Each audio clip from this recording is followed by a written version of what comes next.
রাঁধা ভাত এবার করে ফালায় থুই দিলে খুব অমঙ্গল হয়। আপনি কি একটু মোজাম্মেলে বুঝায় কবেন চলে যাক, আমি ঠেকাবো না।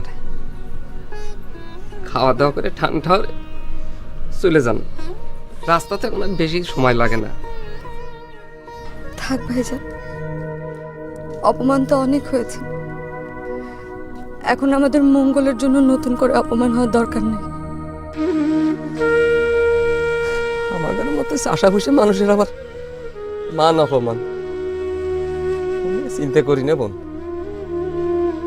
এই ভাতের জন্য আমাদের মতো চাষাগারে অনেক কষ্ট করা লাগে, তো তাই ভাতের যদি কেউ অবহেলা করে মনের মধ্যে খুব কষ্ট লাগে।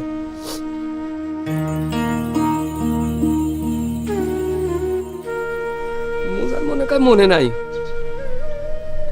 ও তখন আমাদের এই ছোট বটুর সমান। মা খাইবে দিবের পারত না জন্যে ফরামানিকের বাড়িতে গরু রাখার বিনিময়ে 2 বেলা খাইবে দিত। একদিন বিকাল বেলায় দেখি মোজা কাঁদতে কাঁদতে ফিরে আসতেছে। আমি জিজ্ঞেস করলাম, হে ভাই তুই কাঁদিস কে? মোজাম্মেল কয় ও বেশি ভাত খায় জন্যে ওক নাকি আর ফরামানিকের বাড়িতে কামে রাখবি না। অথচ আজ আমার এত কষ্টের ভাত এইভাবে